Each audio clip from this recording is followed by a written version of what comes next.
Hi, I'm Jamie Miller, the new director of education for Quilts Inc. And today we are with Wendy Kelly, one of our brand new to us International Quilt Festival teachers. How are you today, Wendy? I'm doing great. Yeah, Yeah.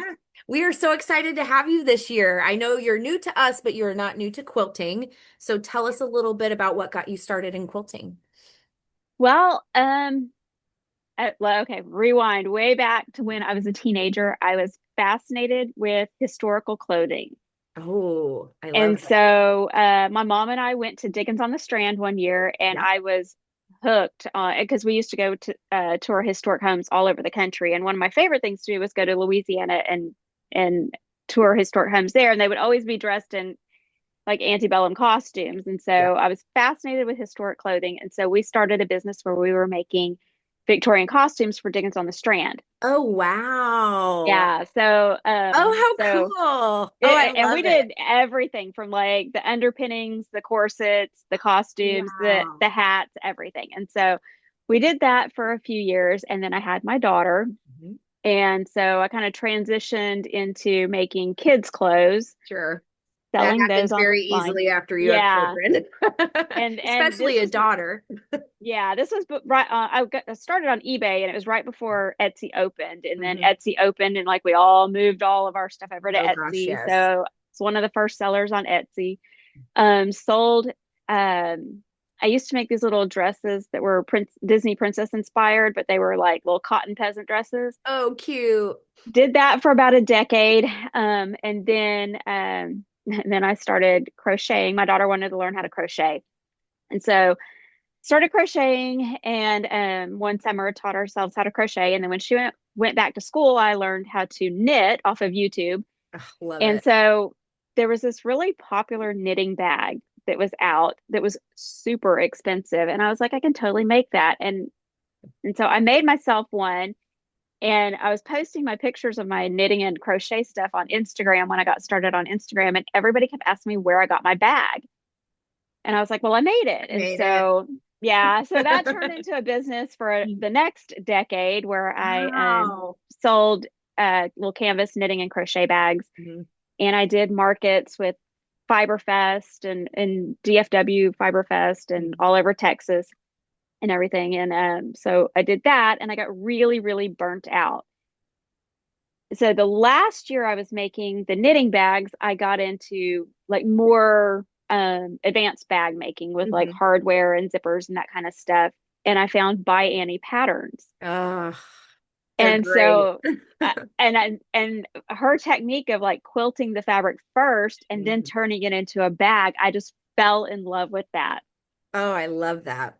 So I've worked through almost every one of her patterns, and I was like, oh my gosh, I just love how these bags are made. Mhm. And I'm getting really burnt out on making the knitting bags. And so I decided that I was going to take a break from doing production sewing, sewing the same thing Yes. over and over and over again and making thousands of, I think over the decade that I did the knitting bags, I made 20,000 of them myself Oh, because wow. I did it Wow. all by myself. I never had Yeah. any help or anything like that. And Hmm. um, so I was like, you know what? I think I'm going to learn how to design my own patterns.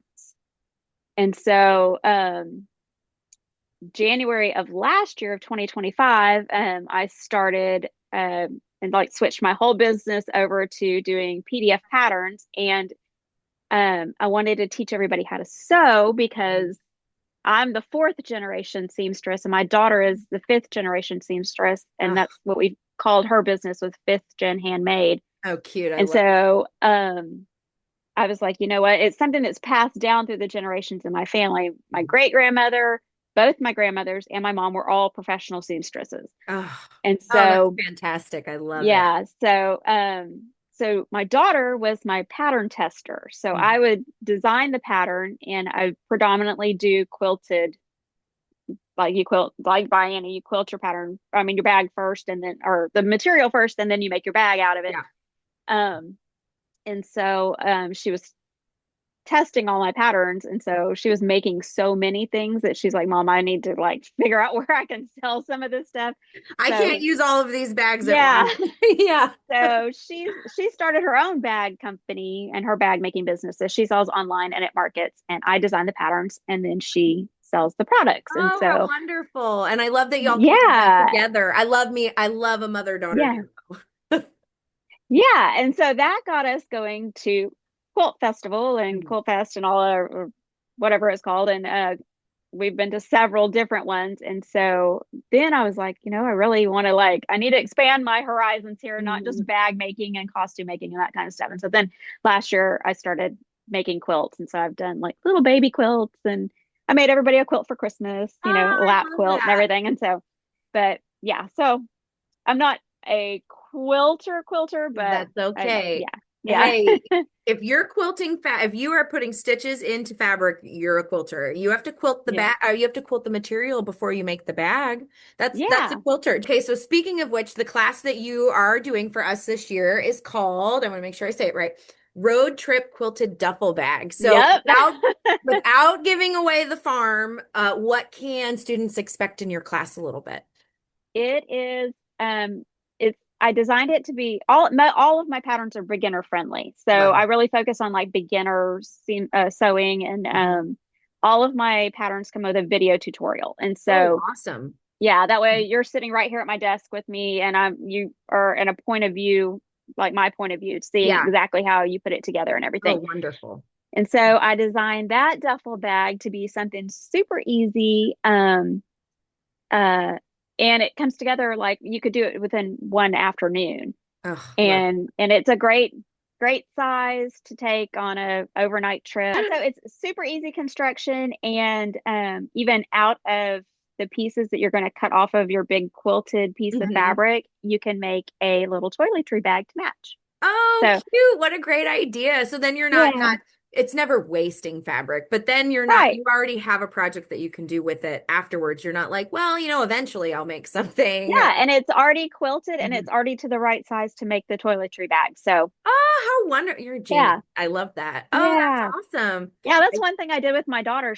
When she first started making her bag, she had all these scraps and she was like going to throw them away. And I'm like, oh, whoa, No, whoa, no, no, we're no, not throwing no. away scraps here. No. We keep every little piece. And so Yeah. I designed a bunch of little things and made little patterns for little snappy wallets, little zipper Mhm. pouches, AirPod cases, all kinds of things to make out of the scraps. So literally her first go round of fabric for her market, I think all we had left were like the selvage edges and things that were so tiny that we There's absolutely couldn't no cut way anything you else could out. do it. Yeah, Wow. so Oh, I'm all about using every square inch. oh, I So, love it. Especially now that fabric costs so much per yard. I yeah. mean, ooh, And it's it's hard to find now. Like with yes. Joann's gone, it's so hard to find fabric, Oh, you I know? know.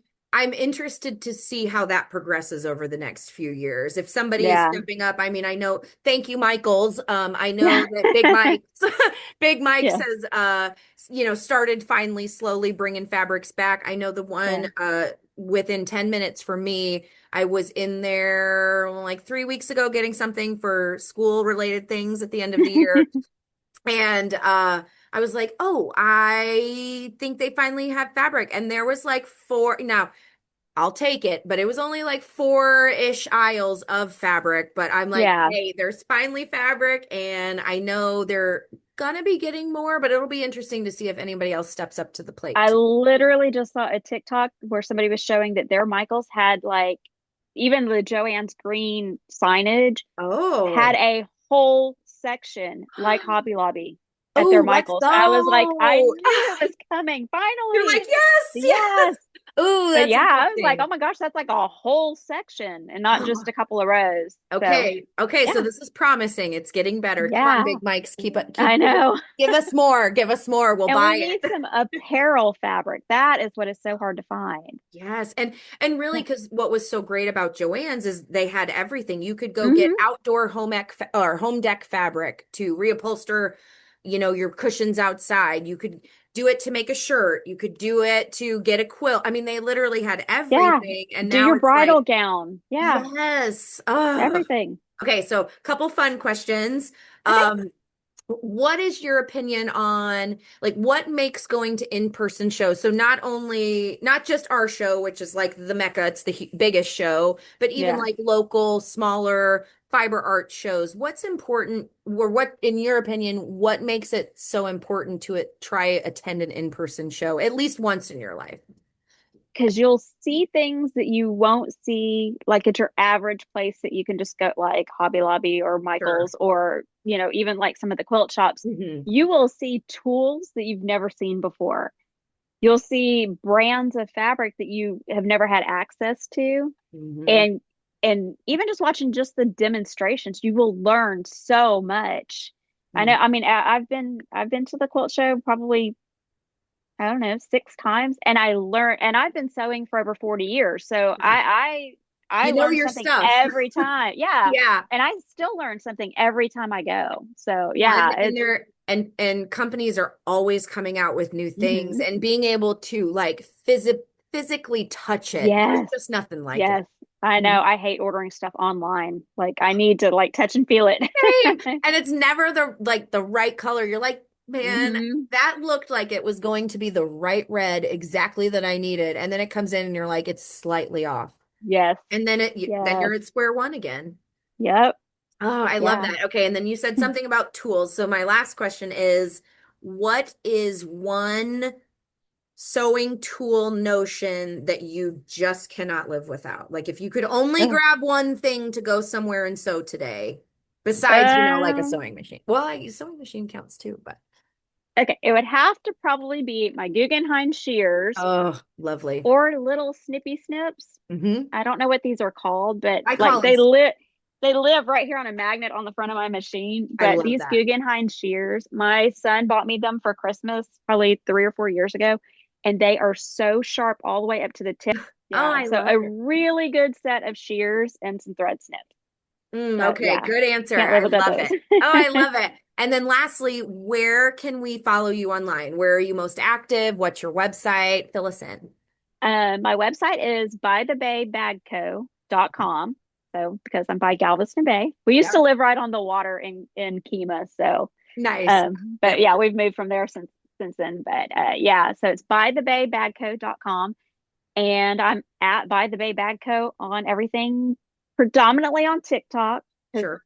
I feel like I get more engagement there. But I'm on Instagram. Mhm. I have a Pinterest page. All no, everything Awesome. at. Oh, awesome. Well, we are so excited that you were part of the faculty this I year. am so excited. This is like I'm like the hugest quilt show in the like country. I'm like, woo!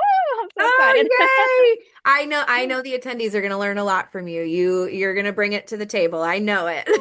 Well, I appreciate y'all giving me the opportunity. I've taught at some other sewing conventions, and it's and just teaching sewing to people is like my favorite thing. So Oh, I love it. Well, your energy is great, and I know that your class is going to just be such a fun time. And selfishly, the best part of my job is at the end of the day, when the classes are over during the show, seeing what everyone has made and the yeah, excitement that they're walking out of the class and they're like, "Oh, look what I did! Look what I I know. did!" It's my favorite, and I'm just like, I want to see every single thing, and I'll be And I popping love in do and I out. love doing that too. I take classes too, so I'm like coming out. Oh my gosh, look at this what I made! So yeah, Oh, that's so much fun. oh, I love it. Well, this has been such a joy talking to you today, and Thank we will see you. everyone in November. Yay! I'm so excited. Yeah. Thanks, Wendy. All right, thank you. Yeah, bye.